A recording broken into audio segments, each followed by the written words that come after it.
আসসালামু আলাইকুম এভরিওয়ান, সবাই কেমন আছো? তো সকাল সকাল নাস্তার জন্য আজকে ছিল হচ্ছে গিয়ে পাউরুটি আর হচ্ছে কি কলা।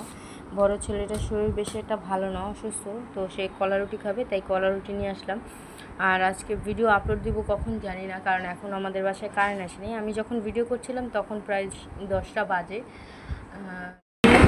তো নাস্তা করতে করতে ভাবছিলাম যে আসলে কি রান্না করব। অনেকক্ষণ চিন্তা ভাবনা করার পর ভাবলাম যে আজকে কলিজা রান্না করি, কারণ কুরবানির কলিজা কিন্তু বেশি দিন রাখা যায় না। বেশি দিন রাখলে কিন্তু সেটা কেমন একটা পোকা পোকা হয়ে যায়, আর সেটা খেতে স্বাদও লাগে না। এগুলো যত দ্রুত খাওয়া যায় ততই ভালো, তাই না?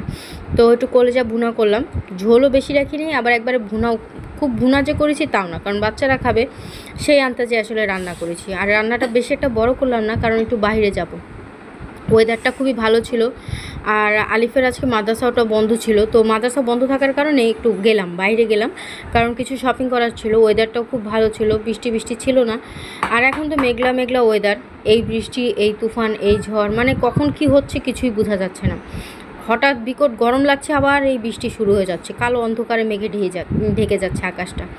তো যাই হোক, কত কথা তো আসলে বলে লাভ নেই, যখন যেটা হবার তো হবেই। তো একটু কেনাকাটা করতে আসছিলাম, কেনাকাটা করলাম।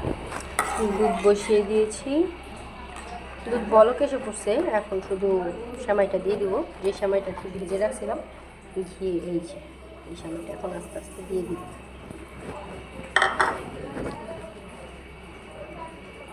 5 মিনিট হোক।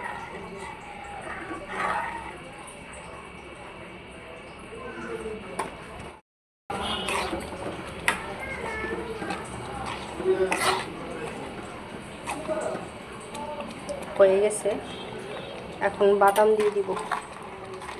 বাদাম, কিচমিচ এগুলো দিয়ে দিব, এগুলো দিলেই শেষ।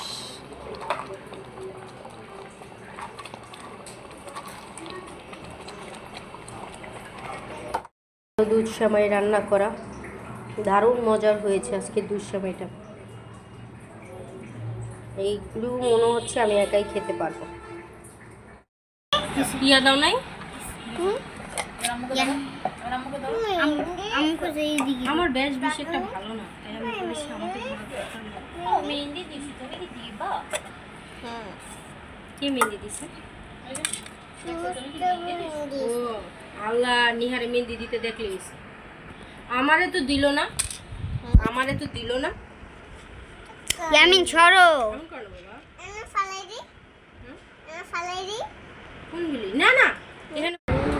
তো শপিং করে এসে একটু দুধ সেমাই রান্না করলাম। সেমাইটা তো পুরোই তোমাদের সাথে ভিডিওটা শেয়ার করলাম। তো চলো আজকের ভিডিও থেকে বিদায় নিচ্ছি, আগামী দিনে একটা ভিডিও দেখার স্বাগত জানিয়ে আজকে বিদায় নিচ্ছি। আল্লাহ হাফেজ, সবাই ভালো থেকো, সুস্থ থেকো।